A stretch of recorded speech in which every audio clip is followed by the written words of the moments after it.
उड़ीसा की जवानी, उड़ीसा का पानी और किसानी, इन तीनों को उजाड़ के बाहर भेज रहा है। हमारा सारा जंगल, पहाड़, नदियाँ सब अडानी जैसे लोगों के हाथ में सौंपे जा रहे हैं। अरे भाई, जो मंत्री ऊपर बैठा है उसका काम क्या है? उसे मंत्री क्यों बनाया? क्योंकि अधिकारी गलती ना करे। अधिकारी गलती करेगा और मंत्री बैठा रहेगा, फिर वो मंत्री क्यों है? शिक्षा में जो भ्रष्टाचार है और शिक्षा में जो किताबों में जो कमियां हैं, त्रुटियां हैं, उनके खिलाफ 3 दिन से अनशन कर रहे हैं। और जो युवा लोग हैं वो इस समर्थन में इनके साथ हैं। मैं भी इनको समर्थन देने आया हूँ, क्योंकि इस देश को ये जो शिक्षा का व्यापारीकरण है, ये युवाओं को, खासकर उड़ीसा की जवानी, उड़ीसा का पानी और किसानी, इन तीनों को उजाड़ के बाहर भेज रहा है। जहाँ वो रहते हैं वहाँ कोई रोजगार की व्यवस्था इस शिक्षा में नहीं है। ये शिक्षा युवाओं को लाचार, बेकार और बीमार बना रही है। इसलिए उड़ीसा के नौजवानों ने इस भ्रष्टाचार के खिलाफ और किताबों की त्रुटियों को रोकने के लिए ये सत्याग्रह किया है। इस सत्याग्रह में मैं इनका साथी हूँ।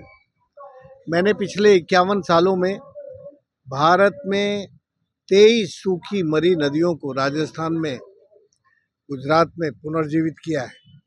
तो मैं युवाओं से कह रहा था कि एक तरफ अन्याय, अत्याचार और बुराइयों के खिलाफ लड़ना और दूसरी तरफ हमें अच्छे काम करने के लिए तैयार होना है, तब ये भारत में हमारा स्वराज कायम रहेगा।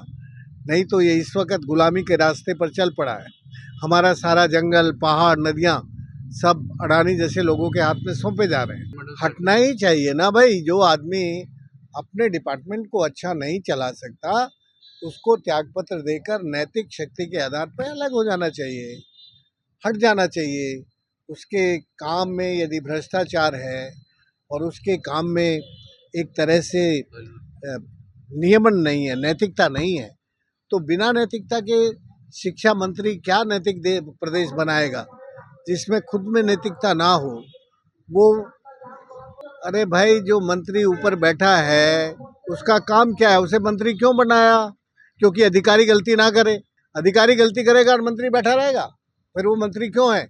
मंत्री इसलिए है कि वो अधिकारी उसका गलती ना करे, और जिस अधिकारी ने गलती की है उसे सजा जेल भेजना चाहिए। उसने जेल भेजा क्या गलती करने वाले को? उसको सजा दी क्या उसने?